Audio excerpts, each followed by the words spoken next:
Online banking. Online banking एक electronic system है जो फाइनेंशियल इंस्टीट्यूशंस के कस्टमर्स को फाइनेंशियल ट्रांजैक्शंस करने का मौका देती है। इसमें आप अपने अकाउंट से पेमेंट कर सकते हैं, डेली बिल्स को पे कर सकते हैं, इंश्योरेंस प्रीमियम भर सकते हैं, बैंक स्टेटमेंट चेक कर सकते हैं और भी बहुत कुछ। ये service retail banks, virtual banks, financial brokers की वेबसाइट्स पर अवेलेबल होती है। ऑनलाइन बैंकिंग को इंटरनेट बैंकिंग, नेट बैंकिंग, ई बैंकिंग या वर्चुअल बैंकिंग भी कहा जाता है। आजकल लगभग सभी बैंक्स और फाइनेंशियल इंस्टीट्यूशंस अपने कस्टमर्स को ऑनलाइन बैंकिंग फैसिलिटी प्रोवाइड कर रहे हैं। ऑनलाइन बैंकिंग ट्रेडिशनल बैंकिंग से डिफरेंट है क्योंकि इसमें आपको अपने बैंक ब्रांच को विजिट करने की जरूरत नहीं पड़ती। इंटरनेट बैंकिंग यूज करने के लिए आपको अपने फाइनेंशियल इंस्टीट्यूशन में रजिस्टर कराना पड़ता है। रजिस्ट्रेशंस के बाद आपको क्रेडेंशियल्स मिलते हैं जैसे कि यूजर आईडी, यूजर नेम और पासवर्ड। आजकल ट्रांजैक्शंस को सिक्योर बनाने के लिए OTP यानी कि वन टाइम पासवर्ड का यूज किया जा रहा है जो यूजर के रजिस्टर्ड मोबाइल नंबर पर सेंड किया जाता है। इंटरनेट बैंकिंग फैसिलिटी यूज करने के लिए आपको अपने फाइनेंशियल इंस्टीट्यूशन की वेबसाइट पर जाना होता है। वहाँ सभी ज़रूरी इंफॉर्मेशन इनपुट करनी होती है और फिर आप उन सभी सर्विसेज का बेनिफिट ले सकते हैं जो कॉमनली वहाँ पर अवेलेबल होती है। फाइनेंशियल इंस्टीट्यूशंस आपको आपके ट्रांजैक्शंस के बारे में SMS और ईमेल भी भेजते हैं। चलिए अब जानते हैं ऑनलाइन बैंकिंग के कुछ फायदे। ऑनलाइन बैंकिंग से बैंक्स और यूजर्स दोनों को बहुत सारे फायदे होते हैं। चलिए कुछ बेनिफिट्स को डिटेल में समझते हैं। नंबर 1, 24/7 बैंकिंग कहीं भी। ऑनलाइन बैंकिंग की सबसे बड़ी एडवांटेज ये है कि आप किसी भी समय और कहीं से भी अपने अकाउंट को एक्सेस कर सकते हैं। जैसे अगर आपको रात के 2 बजे अपने किसी दोस्त को पैसे भेजने हैं तो आप बिना किसी दिक्कत के अपने मोबाइल या कंप्यूटर से तुरंत पैसे ट्रांसफर कर सकते हैं। इससे आपको अपने बैंक के ब्रांच जाने की जरूरत नहीं पड़ती और आप अपने फाइनेंशियल काम बिना किसी रुकावट के कर सकते हैं। नंबर 2, कम लागत वाला लेन देन। ऑनलाइन बैंकिंग से ट्रांजैक्शंस करना काफी सस्ता पड़ता है। बहुत से बैंक्स ऑनलाइन ट्रांजैक्शंस के लिए या तो बिल्कुल कम फीस चार्ज करते हैं या फिर एकदम फ्री में ये सर्विस प्रोवाइड करते हैं। जैसे अगर आपको अपना मोबाइल रिचार्ज कराना है या किसी को पैसे ट्रांसफर करने हैं तो आप ये काम बिना किसी एडिशनल चार्ज के कर सकते हैं। नंबर 3, समय की बचत। ऑनलाइन बैंकिंग आपका काफी समय बचाता है। आपको बैंक की ब्रांच जाने की जरूरत नहीं पड़ती, लाइन में नहीं लगना पड़ता और फॉर्म्स भरने की जरूरत नहीं होती। जैसे अगर आपको अपना बैंक स्टेटमेंट देखना है या अपना अकाउंट बैलेंस चेक करना है तो आप ये सब कुछ अपने मोबाइल या कंप्यूटर से तुरंत कर सकते हैं। ये काफी क्विक और कन्वीनियंट है। नंबर 4, सिक्योर, तेज और सही मनी ट्रांसफर। ऑनलाइन बैंकिंग से पैसे ट्रांसफर करना सिक्योर होता है। ट्रांजैक्शंस तुरंत कंप्लीट होते हैं और बिल्कुल सही होते हैं। जैसे अगर आपने अपने दोस्त को पैसे भेजे हैं तो आप सिर्फ उसका अकाउंट नंबर और अमाउंट डालकर आसानी से पैसे ट्रांसफर कर सकते हैं। OTP और सिक्योर ऑथेंटिकेशन की वजह से आपका ट्रांजैक्शन बिल्कुल सेफ होता है। नंबर 5, घर से उपयोगिता बिलों का भुगतान। ऑनलाइन बैंकिंग से अब घर बैठे अपने electricity bill, water bill, internet bill, insurance premium और भी बहुत कुछ पे कर सकते हैं। जैसे अगर आपको अपने घर का इलेक्ट्रिसिटी बिल पे करना है तो आप अपने बैंक के ऐप या वेबसाइट पर जाकर सिर्फ कुछ क्लिक्स में ये काम आसानी से कर सकते हैं। आपको अपना बिल अमाउंट डालना होता है और OTP डालने के बाद आपका बिल पे हो जाता है। इससे आपको बिजली बोर्ड के ऑफिस जाने की जरूरत नहीं पड़ती और आप आसानी से अपने बिल्स पे कर सकते हैं। जैसे मान लीजिए आपको अपने कॉलेज की फीस पे करनी है। पहले आपको बैंक या कॉलेज के ऑफिस जाकर फीस डिपॉजिट करनी पड़ती थी, पर अब आप अपने बैंक के ऐप से ये काम घर बैठे आसानी से कर सकते हैं। आपको सिर्फ अपने बैंक के ऐप में लॉगिन करना है, कॉलेज के अकाउंट डिटेल्स डालनी है, अमाउंट डालना है और पे बटन पे प्रेस करना है। OTP एंटर करने के बाद आपकी फीस तुरंत पे हो जाती है। इससे आपका टाइम और एफर्ट दोनों बचता है और आप बिना किसी टेंशन के अपने फाइनेंशियल काम कंप्लीट कर सकते हैं। आजकल आप ट्रेडिशनल बैंकिंग की लगभग सभी सर्विसेज ऑनलाइन एक्सेस कर सकते हैं। चलिए कुछ खास फैसिलिटीज के बारे में बात करते हैं जो ऑनलाइन अवेलेबल हैं। नंबर 1, आधार ऑथेंटिकेशन के साथ बैंक अकाउंट खोलना। आप अपना बैंक अकाउंट घर बैठे खोल सकते हैं आधार ऑथेंटिकेशन के जरिए, जिससे आपको बैंक ब्रांच जाने की जरूरत नहीं पड़ती और आप ऑनलाइन ही अपने डॉक्यूमेंट्स को सबमिट करके बैंक अकाउंट खोल सकते हैं। नंबर 2, अपने खाते की राशि और बैलेंस चेक करना। आप अपने अकाउंट का बैलेंस और स्टेटमेंट कभी भी चेक कर सकते हैं। जैसे अगर आपको देखना है कि आपके अकाउंट में कितने पैसे हैं, तो आप अपने बैंक के ऐप या वेबसाइट पर लॉगिन करके तुरंत ये काम कर सकते हैं। नंबर 3, अपने खाते से किसी और के खाते में पैसे ट्रांसफर करना। आप अपने अकाउंट से किसी भी दूसरे अकाउंट में पैसे ट्रांसफर कर सकते हैं। जैसे अगर आपको अपने दोस्त को पैसे भेजने हैं, तो आप ऑनलाइन बैंकिंग का यूज करके तुरंत पैसे ट्रांसफर कर सकते हैं। नंबर 4, फिक्स्ड डिपॉजिट्स और अन्य इन्वेस्टमेंट्स को मैनेज करना। आप अपने फिक्स्ड डिपॉजिट्स और दूसरे इन्वेस्टमेंट्स को ऑनलाइन मैनेज कर सकते हैं। जैसे अगर आपको नया फिक्स्ड डिपॉजिट खोलना है या पुराने फिक्स्ड डिपॉजिट को रिन्यू कराना है, तो आप ये ऑनलाइन जाकर कर सकते हैं। Number 5, utility bills, telephone, mobile bills और क्रेडिट कार्ड बिल्स भरना। आप अपने घर के बिजली, पानी, टेलीफोन, मोबाइल और क्रेडिट कार्ड बिल्स भी ऑनलाइन पे कर सकते हैं। जिससे आप अपने बैंक के ऐप से अपने घर के बिजली का बिल पे कर सकते हैं बिना कहीं जाएं। नंबर 6, डिमांड ड्राफ्ट की रिक्वेस्ट, चेकबुक, चेक एनकैशमेंट रोकना, डेबिट या क्रेडिट कार्ड को ब्लॉक या अनब्लॉक करना। आप डिमांड ड्राफ्ट, चेकबुक के लिए रिक्वेस्ट कर सकते हैं, चेक एनकैशमेंट रोक सकते हैं और अपने डेबिट कार्ड या क्रेडिट कार्ड को ब्लॉक या अनब्लॉक कर सकते हैं। जैसे अगर आपका डेबिट कार्ड खो जाता है, तो आप तुरंत ऑनलाइन जाकर अपने डेबिट कार्ड को ब्लॉक कर सकते हैं। नंबर 7, डेबिट कार्ड के लिए पिन रीजनरेशन। अगर आप अपने डेबिट कार्ड का पिन भूल गए हैं, तो आप ऑनलाइन पिन रीजनरेशन की रिक्वेस्ट कर सकते हैं। जैसे आप अपने बैंक के ऐप से नए पिन के लिए अप्लाई कर सकते हैं और बैंक आपको नए पिन की डिटेल्स भेज देगा। बैंक अकाउंट खोलने के लिए आपको सबसे पहले डिसाइड करना होता है कि आप किस टाइप का अकाउंट खोलना चाहते हैं, जैसे savings, current account, recurring account etcetera. उसके बाद ये स्टेप्स फॉलो करके आप अपना अकाउंट खोल सकते हैं। Number 1, type of account decide करें। पहले ये डिसाइड करें कि आपको किस टाइप का अकाउंट खोलना है, सेविंग्स अकाउंट, करंट अकाउंट या रिकरिंग अकाउंट में से जो भी आपको जरूरत के हिसाब से सही लगता है उसे सिलेक्ट करें। नंबर 2, नजदीकी ब्रांच से कांटेक्ट करें। जो भी अकाउंट आपने सिलेक्ट किया है उसके बाद अपने नियरेस्ट बैंक ब्रांच को कांटेक्ट करें। आप बैंक ब्रांच जाके या उनके कस्टमर सर्विस नंबर पे कॉल करके उन्हें कांटेक्ट कर सकते हैं। नंबर 3, परफॉर्मा फॉर्म फिल करना। बैंक के ऑफिशियल्स आपकी मदद करेंगे परफॉर्मा फॉर्म फिल करने में। ये फॉर्म बैंक अकाउंट खोलने के लिए जरूरी डिटेल्स को फिल करने के लिए होता है। आपको ये फॉर्म एक्यूरेटली फिल करना होता है ताकि कोई भी प्रॉब्लम ना हो। नंबर 4, जरूरी डॉक्यूमेंट्स सबमिट करना।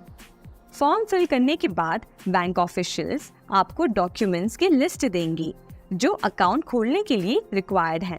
इन डॉक्यूमेंट्स में आपका आईडी प्रूफ जैसे कि Aadhaar card, PAN card, address proof, passport size photos और कुछ और डॉक्यूमेंट्स इंक्लूड होते हैं। जनधन अकाउंट। प्रधानमंत्री जनधन योजना का अकाउंट गवर्नमेंट ऑफ इंडिया ने 2014 में शुरू किया था।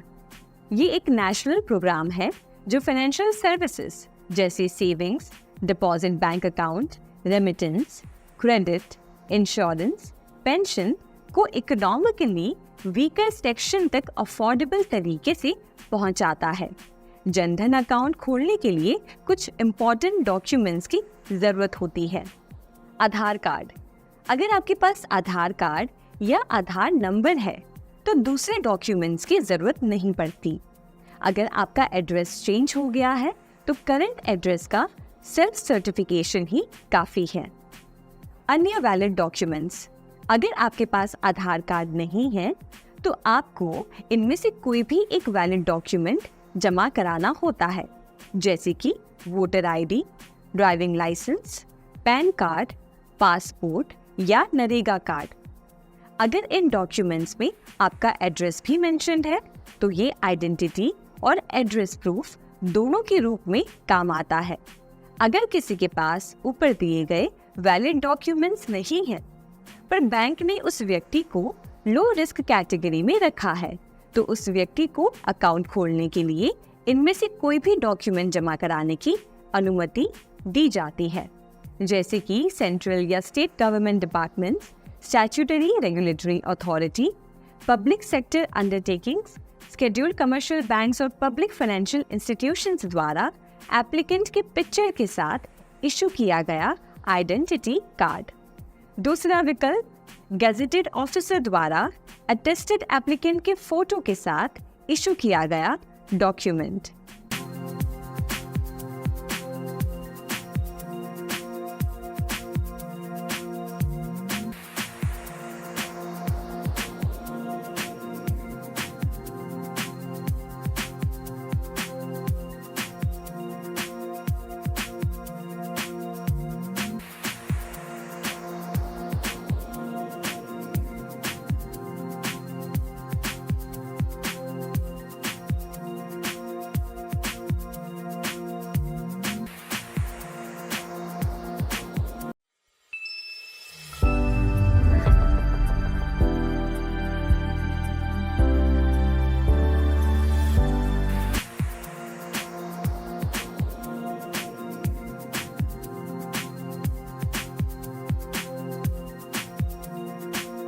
डिजिटल पेमेंट सिस्टम एक ऐसा सिस्टम है जो किसी भी डिजिटल ऑनलाइन ट्रांजैक्शन के लिए इलेक्ट्रॉनिक पेमेंट एक्सेप्ट करता है।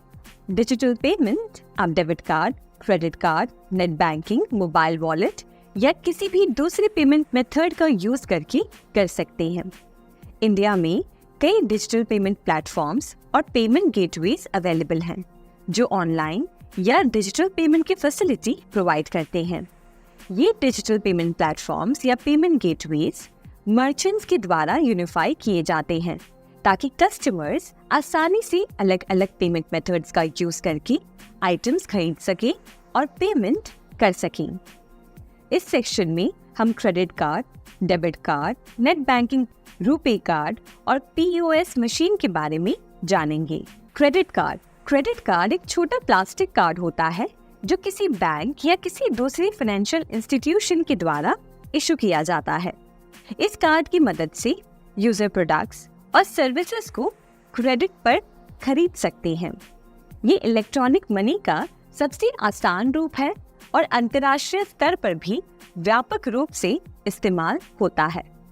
डेबिट कार्ड जिसे बैंक कार्ड या चेक कार्ड भी कहते हैं, एक प्लास्टिक पेमेंट कार्ड होता है जो शॉपिंग के दौरान कैश की जगह इस्तेमाल किया जाता है।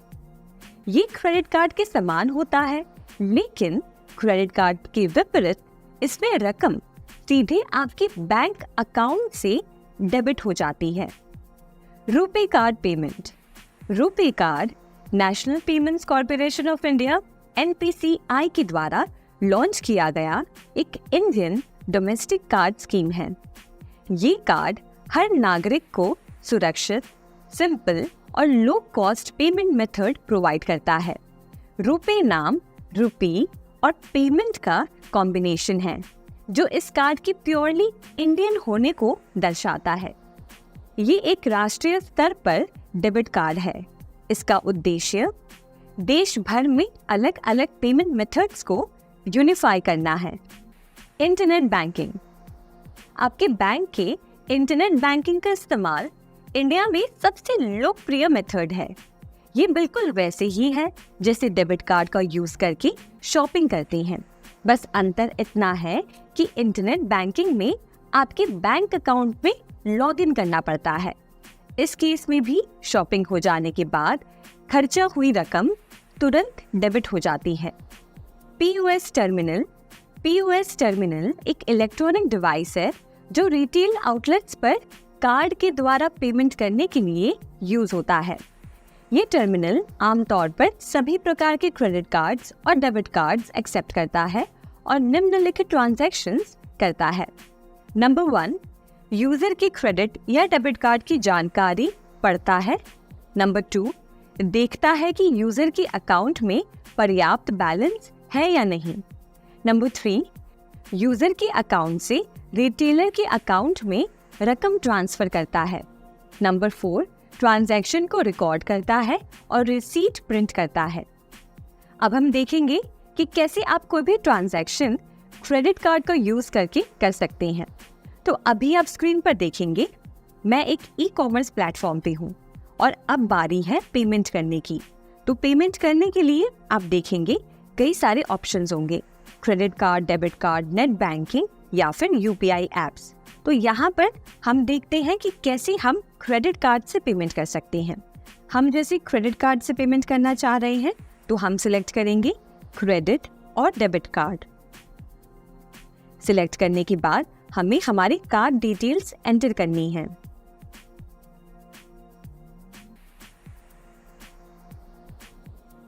अब ये जो छोटी विंडो ओपन होती है, यहाँ पे हमें हमारी कार्ड डिटेल्स एंटर करनी है।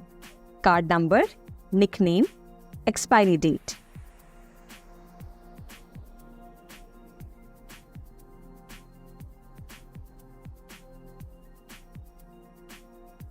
एक बार आपने सारे डिटेल्स एंटर कर दी, उसके बाद आपको क्लिक करना है एंटर कार्ड डिटेल्स।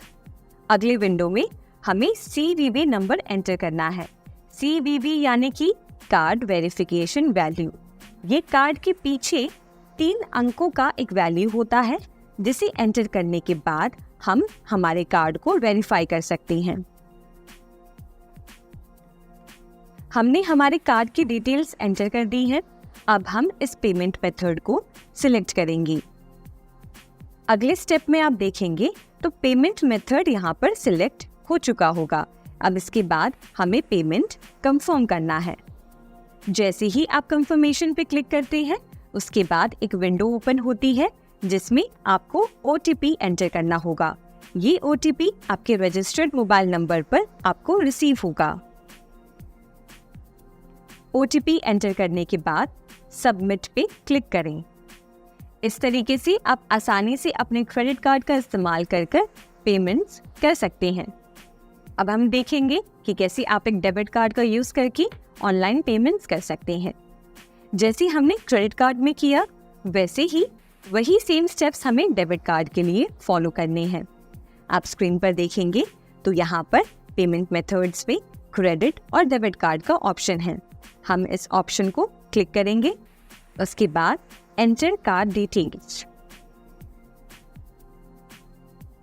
और फिर उसके बाद कार्ड नंबर, निकनेम और एक्सपायरी डेट एंटर करेंगे।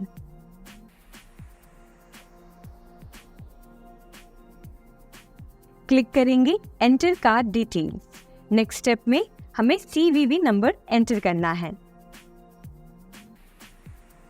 अब हम सिलेक्ट करेंगे use this payment method. Next step में हम ऑर्डर को कंफर्म करेंगे।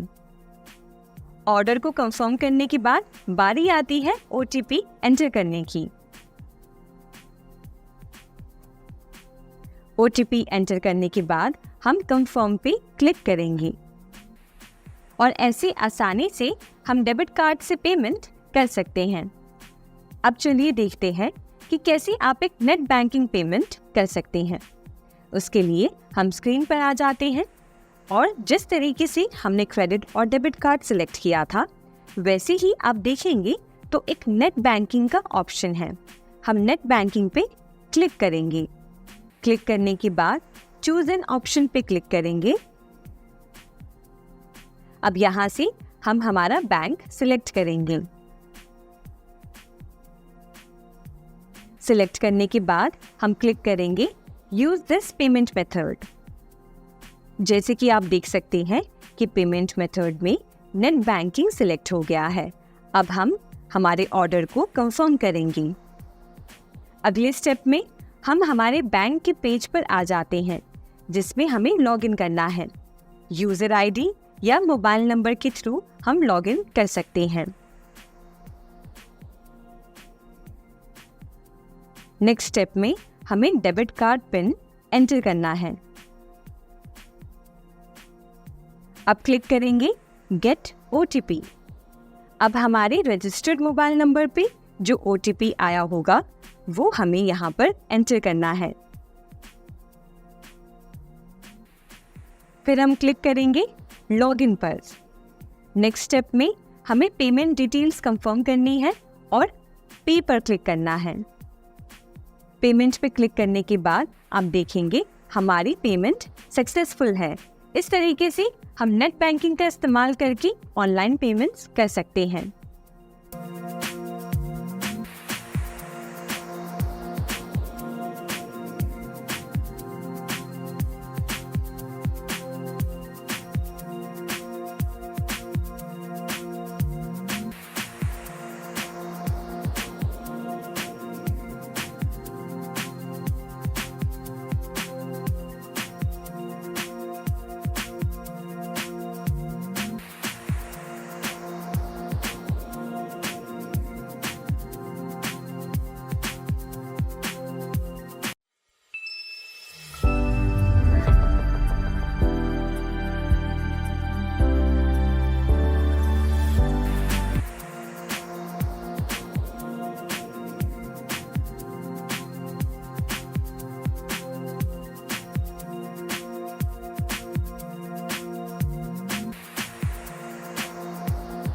तो आइए इसमें हम जानते हैं मोबाइल पेमेंट्स के बारे में। मोबाइल पेमेंट्स के बारे से आप समझ रहे होंगे कि मोबाइल पेमेंट्स यानी कि वो पेमेंट्स जो आप मोबाइल से करते हैं। इन मोबाइल पेमेंट्स को आप कह सकते हैं डिजिटल वॉलेट या फिर मोबाइल वॉलेट या फिर मोबाइल मनी। हमारे देश में ऐसे बहुत सारे संस्थाएं हैं, ऐसी बहुत सारी सर्विसेज हैं जो हमें मोबाइल पेमेंट्स अलाउ करती हैं और हमें उसका सर्विस प्रोवाइड करती हैं। एग्जाम्पल के तौर पे आप ले सकते हैं UPI यानी कि यूनिफाइड पेमेंट इंटरफेस, उसके बाद भीम जैसे कि भारत इंटरफेस फॉर मनी, उसके बाद एग्जाम्पल के तौर पे USSD जिसको कहते हैं अनस्ट्रक्चर्ड सप्लीमेंट्री सर्विस डेटा, उसके बाद AEPS यानी कि आधार एनेबल्ड पेमेंट सिस्टम, और उसके बाद माइक्रो ATMs। ये सारी ऐसी प्लेटफॉर्म्स हैं या सिस्टम्स हैं जो हमें अलाउ करती हैं कि हम हमारे फ़ोन के थ्रू मोबाइल पेमेंट्स कर सकें, मोबाइल या फिर डिजिटल वॉलेट्स। तो आइए इसमें हम जानते हैं मोबाइल या डिजिटल वॉलेट के बारे में। मोबाइल या डिजिटल वॉलेट आपके फिजिकल वॉलेट की तरह ही काम करता है। जैसे आप अपने वॉलेट में पैसे रखते हैं वैसे ही आप मोबाइल वॉलेट में डिजिटली पैसे को स्टोर करते हैं। इसमें पैसे जमा करने के लिए आप अपने डेबिट कार्ड का इस्तेमाल कर सकते हैं, यानी कि आप डेबिट कार्ड के थ्रू अपने बैंक अकाउंट से इस मोबाइल वॉलेट में पैसे जमा कर सकते हैं, या फिर आप क्रेडिट कार्ड का यूज़ कर सकते हैं, या फिर किसी और अन्य ऑनलाइन ट्रांजैक्शन के थ्रू आप इसमें पैसे जमा करते हैं। इस मोबाइल वॉलेट के ज़रिए आप जब चाहें तब इस वॉलेट में से पैसों को यूज़ कर सकते हैं, कुछ खरीदारी करने में, किसी को पेमेंट करने के लिए, और भी अन्य सर्विसेज यूज़ कर सकते हैं। अब यहाँ पे आप ये समझिए कि ऑनलाइन ट्रांजैक्शन और मोबाइल वॉलेट में एक सबसे बड़ा ये डिफरेंस है कि जब भी आप ऑनलाइन ट्रांजैक्शन करते हैं, ठीक है, तो कुछ ना कुछ एक्स्ट्रा चार्जेस हो सकता है कि आपका बैंक आपके बैलेंस में से काटता है उस ट्रांजैक्शन को सक्सेसफुल करने के लिए। पर वहीं अगर हम बात करें मोबाइल वॉलेट की, तो कोई भी यूज़र अगर मोबाइल वॉलेट के थ्रू कोई भी पेमेंट करता है तो कोई भी एक्स्ट्रा चार्जेस डिडक्ट नहीं होते हैं। जितने पैसे उन्होंने ट्रांसफ़र किए हैं उतने ही पैसे उनके खाते में से जाते हैं। और दूसरा सबसे आप मान लीजिए बेहतरीन और इजी कन्वीनियंट वे है मोबाइल वॉलेट को यूज़ करने का कि मोबाइल वॉलेट जब आप यूज़ करते हैं पेमेंट करने के लिए, तो आपको बार बार अपने कार्ड की डिटेल्स एंटर नहीं करनी पड़ती हैं, पिन एंटर नहीं करना पड़ता है। आपको बस जाके अपने मोबाइल वॉलेट में साइन इन करना होता है और आप डायरेक्टली पेमेंट कर सकते हैं। अगर आप भी इस मोबाइल वॉलेट को यूज़ करना चाहते हैं तो मैं आपको बता दूं कि हमारे देश में ऐसे बहुत सारे, आप मान लीजिए बैंक्स हैं या प्राइवेट ऑर्गेनाइजेशंस हैं जो हमें इन मोबाइल वॉलेट को प्रोवाइड करती हैं। एग्जाम्पल के तौर पे आप ले सकते हैं PhonePe, MobiKwik, Jio money, Airtel money, ICICI pockets और भी ऐसे कई सारे मोबाइल वॉलेट्स हैं जहाँ पे जाके आप अपना अकाउंट क्रिएट कर सकते हैं और मोबाइल वॉलेट को जब चाहे तब यूज़ कर सकते हैं। पेटीएम को आप www.ptm.com या गूगल प्ले स्टोर या ऐप स्टोर से अपने स्मार्टफोन पर डाउनलोड कर सकते हैं। जब एप्लीकेशन डाउनलोड हो जाए तो आपको अपना अकाउंट क्रिएट करने के लिए मोबाइल नंबर का यूज़ करके रजिस्टर करना पड़ेगा। रजिस्ट्रेशन के बाद आपको लॉगिन करना होगा। लॉगिन करने के बाद आप कई सर्विसेज यूज़ कर सकती हैं, जैसे कि ट्रांजैक्शंस करना, यूटिलिटी बिल्स पे करना, मोबाइल रिचार्ज करना, ट्रेन, बस, एयर टिकट्स या फिर इवेंट टिकट्स बुक करना। हमारे देश में बहुत सारे बिजनेसमैन पेटीएम को एक्सेप्ट करते हैं। शॉपिंग के बाद आप मर्चेंट के मोबाइल नंबर का यूज़ करके अमाउंट ट्रांसफ़र कर सकते हैं। आप QR कोड को स्कैन करके भी मर्चेंट को पेमेंट कर सकते हैं। इस तरह से पेटीएम का यूज़ करके आप अपने डेली ट्रांजैक्शंस और पेमेंट्स को बहुत ही आसान और कन्वीनियंट बना सकते हैं। आप जानते हैं योनो ऐप के बारे में, जो SBI बैंक की तरफ से एक उनका ऑफिशियल ऐप है जहां पे जाके आप अकाउंट क्रिएट कर सकते हैं और अपना मोबाइल वॉलेट यूज़ कर सकते हैं। तो योनो ऐप यूज़ करने के लिए आप आए प्ले स्टोर पर और यहाँ पे आकर सर्च करें योनो ऐप और फिर उसके बाद क्लिक करें इंस्टॉल पर। इंस्टॉल पे क्लिक करें और ये अब आपके फ़ोन में इंस्टॉल हो रहा होगा। जैसे ही ये इंस्टॉल हो जाए आप क्लिक करेंगे ओपन पर और नोटिफिकेशन और ये सब परमिशंस को अलाउ कर दीजिए। तो अगर आप पहले से ही SBI कस्टमर हैं तो आप रजिस्टर नाउ पे क्लिक करें रजिस्टर करने के लिए। और अगर आप SBI कस्टमर नहीं हैं तो आप नीचे की तरफ जो ओपन सेविंग्स अकाउंट ऑप्शन है उस पर आप सिलेक्ट करेंगे और यहाँ जाके आपके पास देखिए दो ऑप्शंस हैं, एक तो है विदाउट ब्रांच विजिट और फिर दूसरा है विद ब्रांच विजिट। अगर आप ब्रांच को विजिट करके अपना KYC कराना चाहते हैं, डॉक्यूमेंट्स लेकर जाना चाहते हैं फिजिकली, तो आप विद ब्रांच विजिट सिलेक्ट करें। अगर आप घर बैठे KYC कराना चाहते हैं तो आप ये सिलेक्ट कर सकते हैं। तो विदाउट ब्रांच विजिट मैंने यहाँ पे सिलेक्ट किया और यहाँ पे आप सबमिट पे क्लिक करें। उसके बाद आप open an Insta plus savings account पे जाके आप स्टार्ट अ न्यू एप्लीकेशन पे क्लिक करेंगे। यहाँ पे देखिए वीडियो KYC प्रोडक्ट इन्फॉर्मेशन आ गई है, जिसमें आपकी जो KYC है वो वीडियो कॉल के द्वारा की जाएगी। Paperless account opening, no branch visit required और ये सारी इन्फॉर्मेशन यहाँ पे दी गई हैं।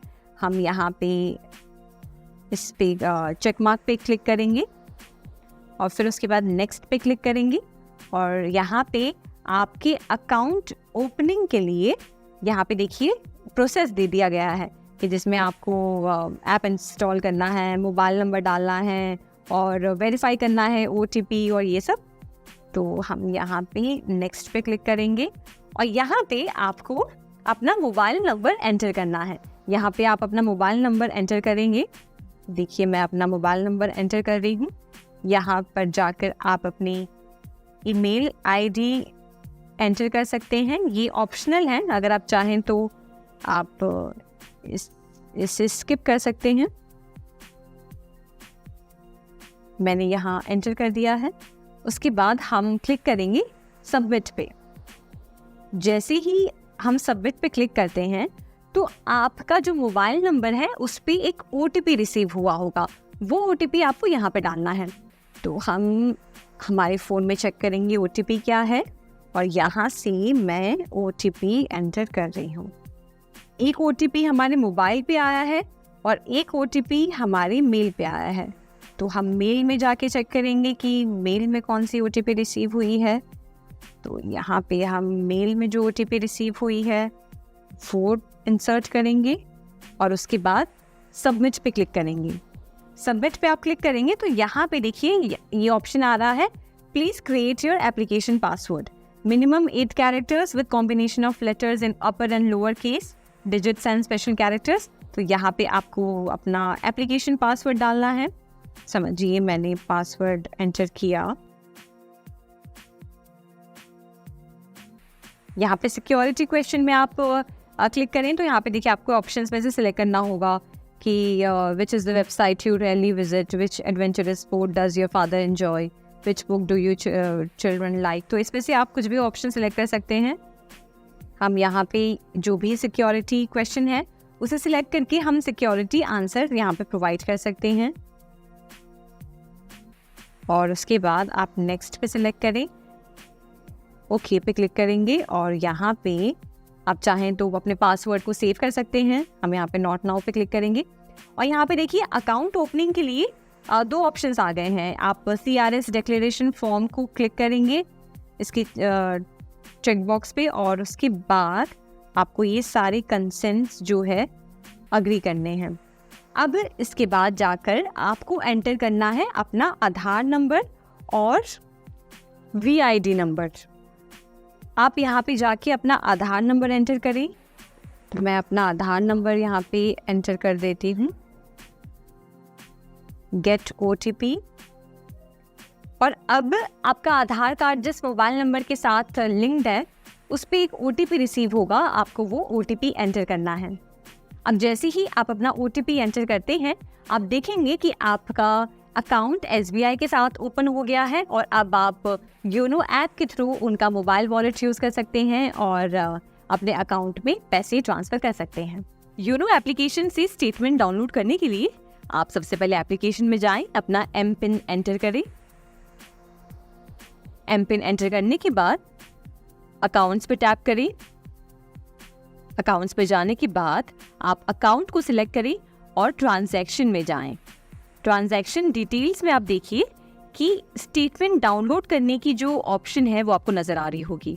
आप जिस भी डेट या मंथ या 3 मंथ्स या 6 मंथ्स या 1 ईयर का स्टेटमेंट डाउनलोड करना चाहते हैं वहाँ से सिलेक्ट करके आप इस तरीके से PDF में अपना स्टेटमेंट डाउनलोड कर सकते हैं। PDF के साथ साथ आपको नीचे की तरफ पासवर्ड नज़र आएगा, जहाँ पे जो पासवर्ड डिस्प्लेड है उस पासवर्ड को आप सेम जब पासवर्ड में टाइप करेंगे तो आप अपने स्टेटमेंट को खोलकर देख पाएंगे। अब इसमें हम जानते हैं UPI के बारे में, यानी कि unified payment interface. Unified payment interface बनाया गया है NPCI की तरफ से, यानी कि national payment corporation of India. NPCI ने ये एक माध्यम बनाया है जिसके माध्यम से आप ऑनलाइन पेमेंट कर सकते हैं। इसे यूज़ करने के लिए और इसके द्वारा कोई भी रिटेल शॉप में जाकर किसी के बैंक अकाउंट में पैसे ट्रांसफ़र करने के लिए आपको कोई भी कार्ड की डिटेल एंटर नहीं करनी पड़ती, आपको IFSC कोड और MPIN वगैरह नहीं एंटर करना होता है। भीम UPI, भीम यानी कि भारत इंटरफेस फॉर मनी एक यूनिफाइड पेमेंट सोल्यूशन है जो UPI यूनिफाइड पेमेंट्स इंटरफेस पर बेस्ड है। अगर आपने अपना bank account UPI based payments के लिए रजिस्टर कर रखा है और ये आपके मोबाइल नंबर से कनेक्टेड है तो आप भीम ऐप का यूज़ करके डिजिटल ट्रांजैक्शंस करने के लिए तैयार हैं। भीम एप्लीकेशन उन सभी इंडियन बैंक्स को इंक्लूड करता है जो इमीडिएट पेमेंट सर्विस यानी कि IMPS प्लेटफॉर्म यूज़ करते हैं। इसका मतलब ये है कि आप भीम ऐप के ज़रिए 2 बैंक अकाउंट्स के बीच में आसानी से पैसे ट्रांसफ़र कर सकते हैं। इस ऐप का यूज़ करके आप अपने बैंक अकाउंट से किसी दूसरे बैंक अकाउंट में पैसे भेज सकते हैं और पैसे रिसीव भी कर सकते हैं और ये सब कुछ बहुत ही आसान और सिक्योर तरीके से होता है। भीम ऐप के ज़रिए आप QR कोड स्कैन करके भी पेमेंट कर सकते हैं जो शॉपिंग और बिल पेमेंट्स के लिए बहुत कन्वीनियंट है। ये ऐप बिगनर्स के लिए भी फ्रेंडली है और यूज़ करना बहुत सिंपल है। तो सबसे पहले तो अगर आप एक एंड्रॉयड यूज़र हैं तो आप जाएंगे प्ले स्टोर पर और प्ले स्टोर पर जाकर इंस्टॉल करेंगे और अगर आप एक एप्पल यूज़र हैं तो आप ऐप स्टोर पर जाएंगे। इसके बाद आप देखेंगे तो अगले स्टेप में हमें यहाँ से अपना मोबाइल नंबर जांच कराना है। तो यहाँ से आप अपना सिम कार्ड सिलेक्ट करें, या जैसे मेरे फ़ोन में यहाँ पे सिम 1 है और सिम 2 है, तो आपको अपना सिम कार्ड सिलेक्ट करना है और वो नंबर सिलेक्ट करना है जिस पर आप भीम एप्लीकेशन को जो है रजिस्टर करना चाहते हैं।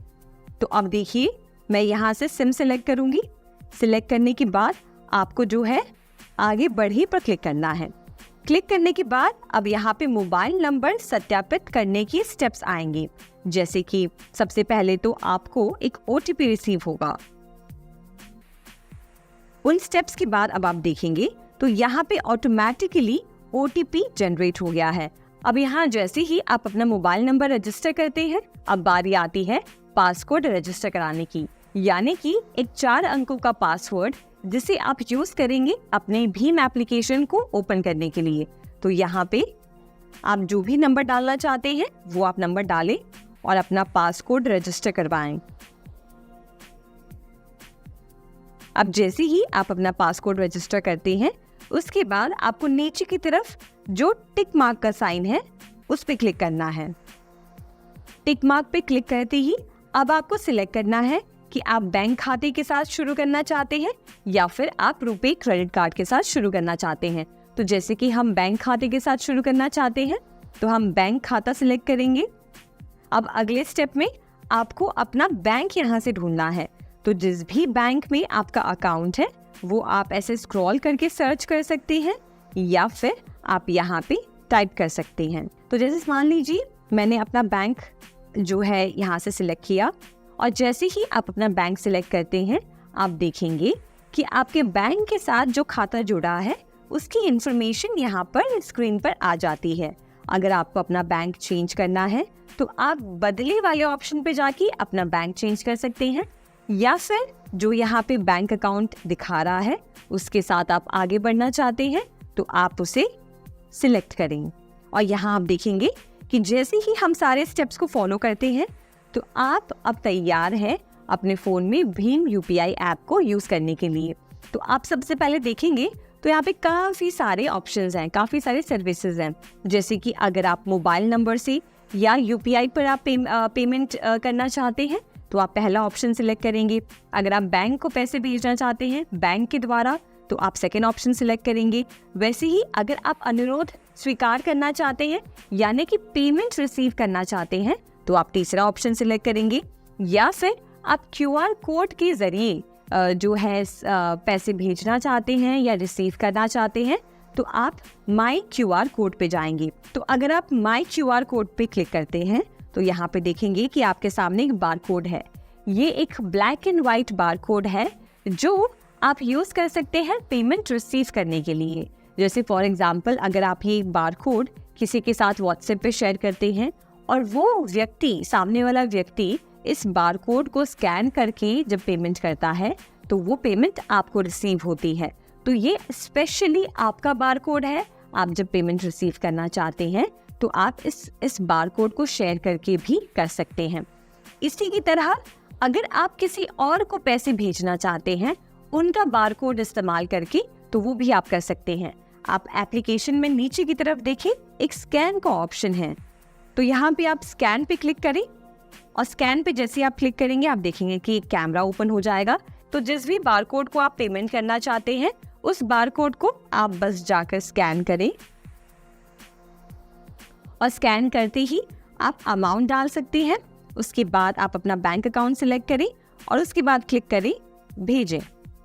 तो इस तरीके से आप या तो मोबाइल नंबर का इस्तेमाल करके या फिर बार कोड का इस्तेमाल करके यानी कि QR कोड का इस्तेमाल कर आसानी से भीम एप्लीकेशन को यूज करके पेमेंट्स कर सकते हैं। आइए अब जानते हैं दूसरे पेमेंट मेथड के बारे में जिसका नाम है USSD यानी कि अनस्ट्रक्चर्ड सप्लीमेंट्री सर्विस डेटा। समझिए किसी के पास स्मार्टफोन नहीं है, किसी के पास फीचर फोन है यानी कि कीपैड वाला फोन है, तो वो भी ऑनलाइन फंड ट्रांसफर कर सकता है। इसके लिए उसे बस कुछ नहीं करना होता, उसे अपने फ़ोन में जाना है और कीपैड में जाके डायल करना है *99#। जैसे ही वो *99# डायल करेंगे उनके सामने ऑनलाइन फंड ट्रांसफ़र करने की ऑप्शन ओपन हो जाएगी उसके बाद वो अपनी MMID कोड, यानी कि एक यूज़र के पास MMID कोड होना चाहिए, उसी के ज़रिए वो ये फ़ंड ट्रांसफ़र कर सकते हैं, और प्लस उनका अपना MPIN जो वो डालेंगे फ़ंड ट्रांसफ़र करने से पहले।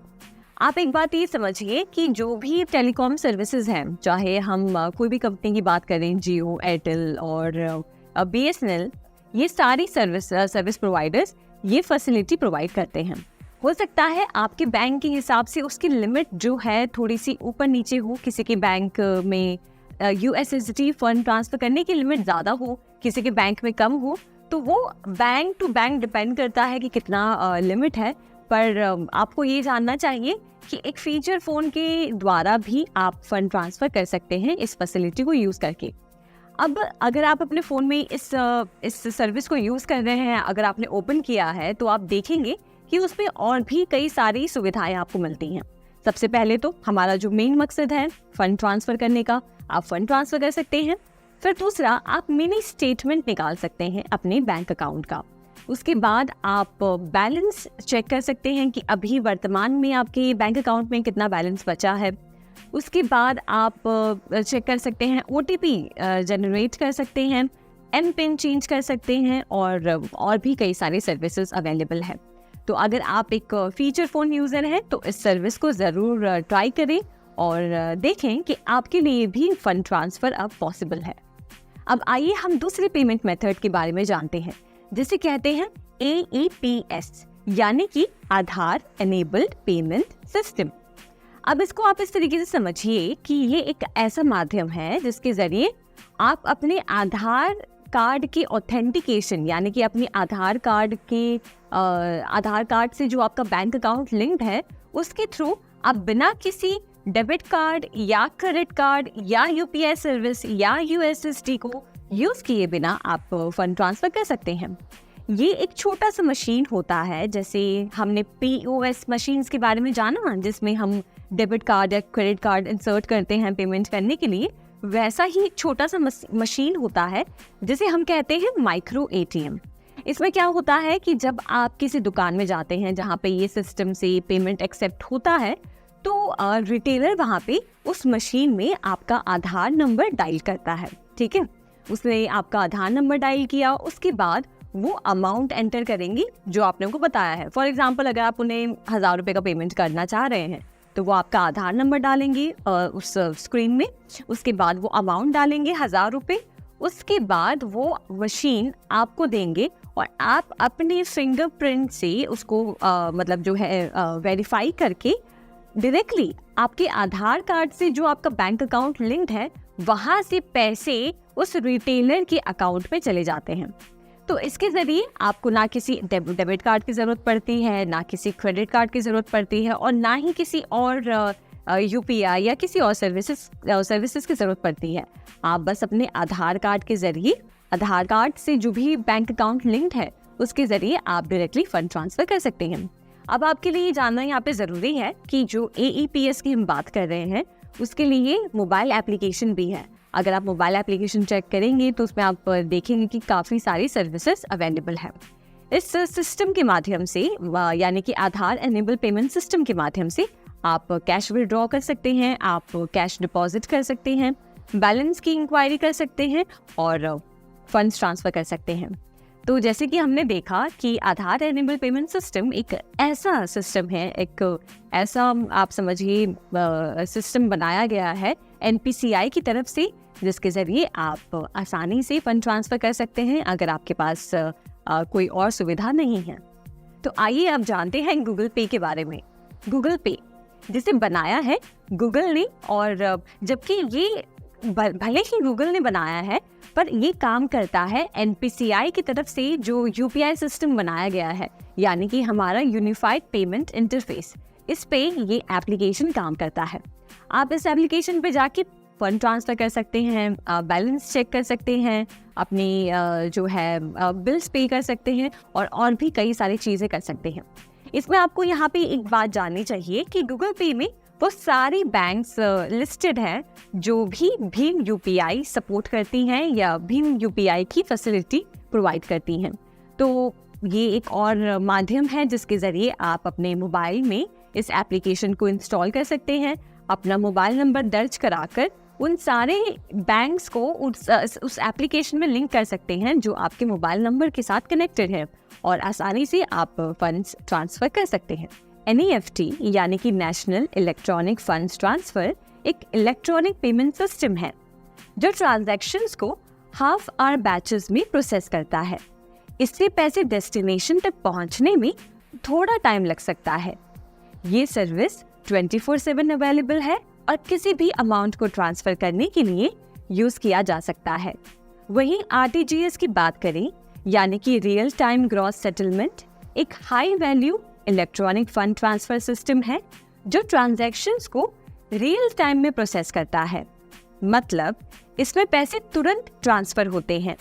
ये सर्विस भी 24/7 अवेलेबल है और 2 लाख से ज़्यादा के ट्रांजैक्शंस के लिए परफेक्ट है। अब बात करते हैं IMPS की यानी कि इमीडिएट पेमेंट सर्विस एक रियल टाइम पेमेंट सर्विस है जो इंस्टेंट मनी ट्रांसफ़र करने की सुविधा प्रोवाइड करता है। ये सर्विस भी 24/7 अवेलेबल है और मेनली ऑनलाइन यूज़ किया जाता है। 2 लाख तक के ट्रांजैक्शंस के लिए ये बेस्ट है। चलिए एक टेबल के जरिए समझते हैं कि NEFT, RTGS और IMPS में मेन अंतर क्या है। पहली कंपैरिजन कैटेगरी है सेटलमेंट टाइप। NEFT में आप देखेंगे तो ये हाफ आवर बैचेस में ट्रांजैक्शंस प्रोसेस करता है, मतलब पैसे भेजने के बाद थोड़ा समय लग सकता है। RTGS ये रियल टाइम में प्रोसेस करता है, मतलब पैसे तुरंत ट्रांसफ़र हो जाते हैं। IMPS ये भी रियल टाइम में प्रोसेस करता है, इंस्टेंट मनी ट्रांसफ़र के लिए। अब हम देखते हैं minimum transfer limit. NEFT minimum transfer limit है ₹1, मतलब आप ₹1 भी ट्रांसफ़र कर सकते हैं। RTGS यहाँ मिनिमम ट्रांसफ़र लिमिट है ₹2 लाख, मतलब सिर्फ बड़े अमाउंट से ट्रांसफ़र कर सकते हैं। IMPS मिनिमम ट्रांसफ़र लिमिट है ₹1। अब देखते हैं maximum transfer limit. NEFT maximum transfer limit नहीं है except cash based remittances India और नेपाल के बीच में जो 50,000 है। RTGS कोई मैक्सिमम लिमिट नहीं है, आप जितना चाहें उतना ट्रांसफ़र कर सकते हैं। IMPS मैक्सिमम लिमिट 2 लाख है, मतलब आप 2 लाख तक का इंस्टेंट ट्रांसफ़र कर सकते हैं। अब देखते हैं सर्विस अवेलेबिलिटी। NEFT ये 365 डेज और 24/7 अवेलेबल है, मतलब आप कभी भी किसी भी दिन यूज़ कर सकते हैं।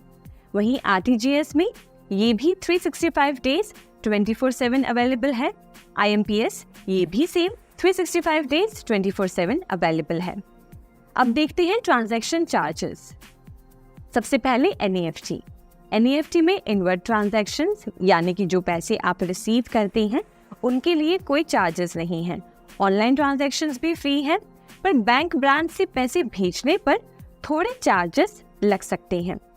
RTGS इनवर्ट ट्रांजैक्शंस फ्री हैं, ऑनलाइन ट्रांजैक्शंस के लिए भी कोई चार्जेस नहीं है, पर बैंक ब्रांच से आउटवर्ड ट्रांजैक्शंस के लिए चार्जेस हैं, जैसे कि 2 लाख से लेकर 5 लाख तक के लिए ₹25 का चार्ज, 5 लाख से ऊपर के ट्रांजैक्शंस के लिए मैक्सिमम ₹50 का चार्ज, और IMPS में चार्जेस बैंक्स और PPIs यानी कि प्रीपेड पेमेंट इंस्ट्रूमेंट्स डिसाइड करते हैं।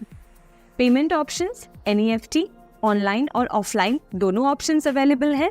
RTGS ऑनलाइन और ऑफलाइन दोनों ऑप्शंस अवेलेबल हैं और IMPS मेनली ऑनलाइन अवेलेबल है। अब कुछ जनरल टिप्स हैं जो आप NEFT, RTGS और IMPS ट्रांजैक्शंस के लिए फॉलो कर सकते हैं। सबसे पहले बैंक डिटेल्स डबल चेक करें। पैसे ट्रांसफ़र करते समय रेसिपिएंट की बैंक डिटेल्स यानी कि account number, IFSC code, UPI ID को दोबारा चेक करें। दूसरा, सिक्योर नेटवर्क यूज़ करें। हमेशा सिक्योर और ट्रस्टेड वाईफाई नेटवर्क या मोबाइल डेटा का यूज़ करें। पब्लिक वाईफाई अवॉइड करें। तीसरा, OTP और पिन कॉन्फिडेंशियल रखें। अपने OTP और पिन को हमेशा कॉन्फिडेंशियल रखें और किसी के साथ भी शेयर ना करें। चौथा, रेगुलरली मॉनिटर करें। अपने बैंक स्टेटमेंट्स और अपने ट्रांजैक्शन हिस्ट्री को रेगुलर चेक करें और सस्पिशियस एक्टिविटी दिखे तो तुरंत बैंक से कांटेक्ट करें। पांचवा, ऑथराइज्ड वेबसाइट्स या एप्स का ही यूज़ करें। सिर्फ ऑफिशियल बैंक वेबसाइट या ट्रस्टेड बैंक ऐप का यूज करें। फेक वेबसाइट्स और ऐप से बचें। इन जनरल टिप्स को फॉलो करके आप अपने NEFT, RTGS और IMPS ट्रांजैक्शंस को सेफ और सिक्योर बना सकते हैं। अब हम देखेंगे कि कैसे आप एक NEFT, RTGS या IMPS फंड ट्रांसफर कर सकते हैं।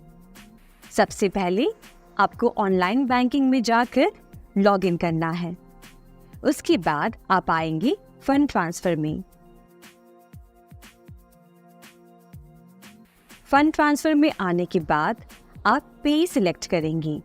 अगर आप किसी एग्जिस्टिंग पे को फंड ट्रांसफर कर रहे हैं तो उनको आप नाम, मोबाइल नंबर या अकाउंट नंबर टाइप करके सर्च कर सकते हैं। अगर आप किसी नए पे को ऐड करना चाहते हैं तो आइए देखते हैं वो आप कैसे कर सकते हैं। उसके लिए हम ऐड न्यू पे पर क्लिक करेंगे।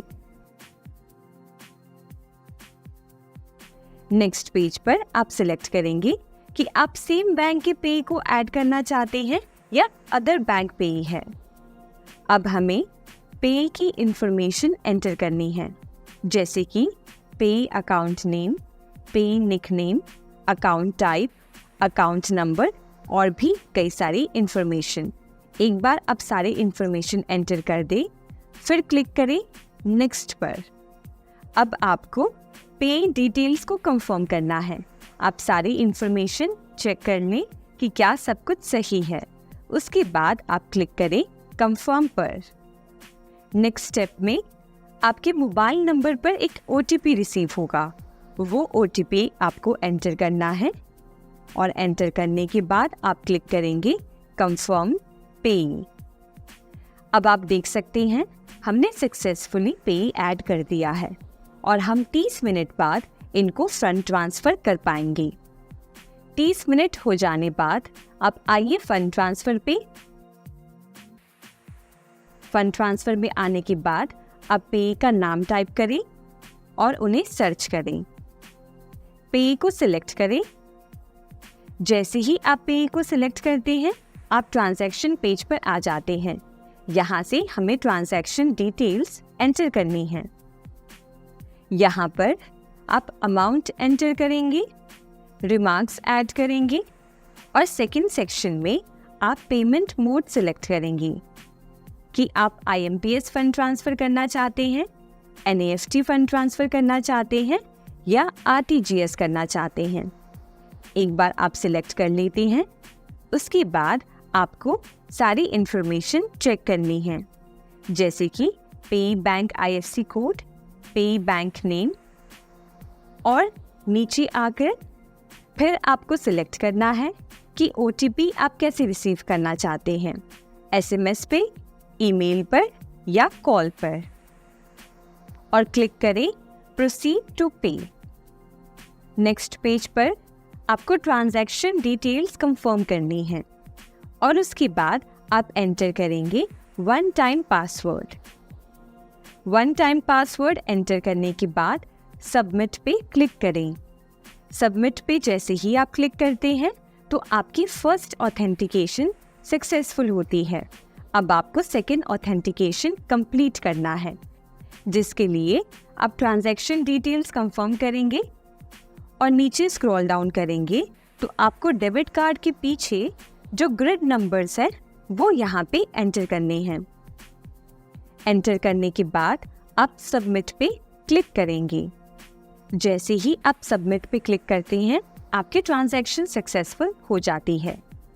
साथ ही साथ आपको बैंक की तरफ से एक रिसीट मिलती है जिसको आप PDF में डाउनलोड कर सकते हैं, जिसमें ट्रांजैक्शन रेफरेंस नंबर और आपकी पेमेंट से रिगार्डिंग सारी डिटेल्स लिखी हुई होती हैं। इस तरीके से आप आसानी से NEFT, IMPS या फिर RTGS फंड ट्रांसफर कर सकते हैं। आइए अब जानते हैं BBPS के बारे में। BBPS यानी कि भारत बिल पेमेंट सिस्टम एक ऐसा सोलर प्लेटफॉर्म है जहां पर जाकर आप अपने सारे जो भी बिल्स होते हैं उनको आप आसानी से इस एक प्लेटफॉर्म पे पे कर सकते हैं।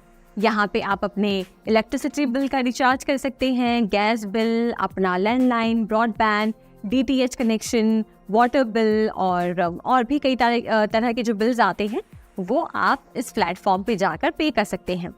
यूनियन बैंक ऑफ इंडिया ने BBPS को बिल प्रेजेंटेशन मॉड्यूल में डाला है, जिसके ज़रिए आप इंटरनेट बैंकिंग चैनल का यूज़ करके आप आसानी से अपने सारे बिल्स एक ही जगह पे कर सकते हैं।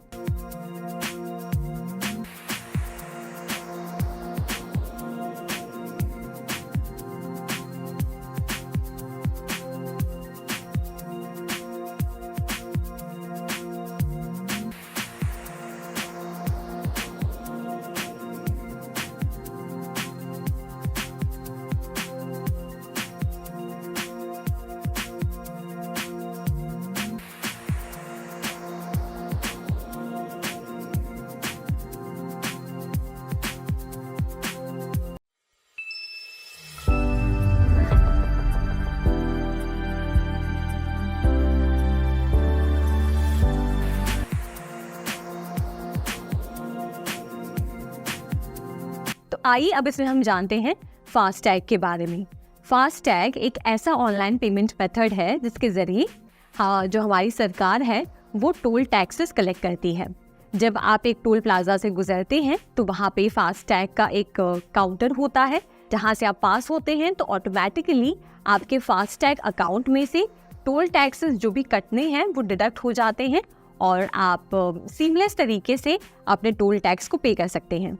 अब आपके लिए यहाँ पे ये बात जानना ज़रूरी है कि फास्टैग अब सबके लिए सरकार ने कंपलसरी कर दिया है।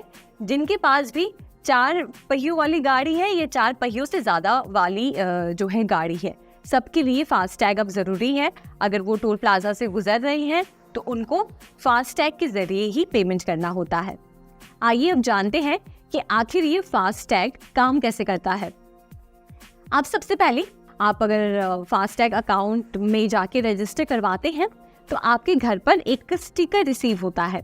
वो स्टिकर आप अपने गाड़ी के जो आगे वाली स्क्रीन है उस पर कहीं पे लेफ्ट या राइट कॉर्नर पे लगाते हैं, ठीक है। उसके बाद क्या होता है कि जब भी आप कोई टोल प्लाजा से गुजरते हैं तो वहाँ पे टोल प्लाजा पे कुछ ऐसे सेंसर्स लगे होते हैं जो आपकी फास्टैग जो स्टिकर है उससे कनेक्ट करके ऑटोमेटिकली आपके फास्टैग अकाउंट से पैसे काट लेते हैं, यानी कि डिडक्ट कर लेते हैं। जैसे ही आपके अकाउंट में से पैसे कटते हैं उस टोल प्लाजा पे उस टोल टैक्स के लिए आपको एक SMS आता है कि आपके खाते में से इतने पैसे जो है काटे गए हैं और ये पैसे इस टोल प्लाजा पे कटे हैं। अब यहाँ पे एक बात समझिए कि इस फास्टैग की वजह से कितने आसानी से बस आप उस फास्टैग लेन से गुजरते ही आप अपने टोल टैक्स को पे कर सकते हैं और आपको कोई कैश की जो है कॉम्प्लिकेशन से नहीं गुजरना पड़ता कि कैश पे नहीं करना पड़ता और वो लंबे वक्त तक वहाँ पे टोल प्लाजा पे खड़े रहना नहीं पड़ता है। आप आसानी से कैशलेस तरीके से अब अपने टोल टैक्सेस पे कर सकते हैं। यहाँ पे आपको एक बात जाननी चाहिए कि एक फास्टैग बस 5 साल तक ही एक्टिवेट रहता है। जैसे ही उस फास्टैग को 5 साल हो जाते हैं वो ऑटोमेटिकली डीएक्टिवेट हो जाता है और फिर एक यूज़र को वापस से एक नया फास्टैग परचेज करना पड़ता है। अब आइए जानते हैं कि फास्टैग की मुख्य बेनिफिट्स क्या हैं। सबसे पहले तो मैं आपको बता दूं कि फास्टैग को लॉन्च किया है रोड एंड ट्रांसपोर्ट मिनिस्ट्री ने, ये देखते हुए कि टोल प्लाजाज पे पहले काफ़ी लंबी लाइनें लगती थीं। अगर आपको याद होगा कि बहुत लंबी लाइनें लगती थीं टोल टैक्सेस पे करने के लिए और कई बार किसी के पास कैश की कमी है, कैश नहीं है, चेंज कराना, ये सब बहुत दिक्कतें होती थी। और उसके बाद इन सब प्रॉब्लम को ध्यान में रखते हुए फास्टैग को लॉन्च किया गया। फास्टैग के आने की वजह से 2 सबसे बड़े फायदे हुए हैं। एक तो सबसे पहले फ्यूल सेव होता है, आप अपना जो है पेट्रोल या डीजल आप उसमें बचत कर पाते हैं क्योंकि आपको बहुत लंबे समय तक वहाँ वेट नहीं करना पड़ता है। और दूसरी चीज़, आप भी अपना समय बचाते हैं और सरकार भी अपना समय बचाती है टोल टैक्सेस कलेक्ट करने के लिए।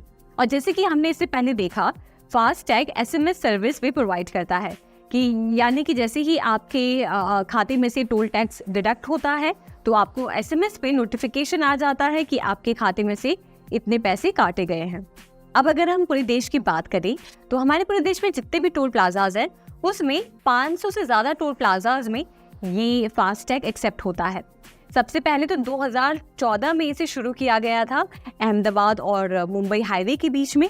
उसके बाद 2015 में चेन्नई और बेंगलुरु हाईवे के बीच में से शुरू किया गया और अब आप हर टोल प्लाजा में देखेंगे कि फास्टैग अब एक्सेप्ट होते हैं। यहाँ पे आपको ये बात जाननी ज़रूरी है कि 1 दिसंबर 2019 के बाद से फास्टैग अब सबके लिए कंपलसरी कर दिया गया है। रोड एंड ट्रांसपोर्ट मिनिस्ट्री ने तो जो कार मैन्युफैक्चरिंग कंपनीज हैं उन्हें भी कह दिया है कि वो ये ध्यान रखें कि उनके सारे कस्टमर्स जो भी अब से नई गाड़ियाँ खरीद रहे हैं वो अपनी गाड़ियों पर फास्टैग लगवाएं। तो ये हमने जाना फास्टैग के बारे में। इस चैप्टर में हमने उन सारे डिजिटल पेमेंट मेथड्स के बारे में जाना, हमने बैंक ट्रांसफर मोड्स के बारे में जाना और ऐसी और सुविधाओं के बारे में जाना जिसके ज़रिए हम इजीली पेमेंट कर सकते हैं और कैसे ऑनलाइन पेमेंट मेथड का इस्तेमाल करके आसानी से घर बैठे किसी को भी फंड ट्रांसफ़र कर सकते हैं।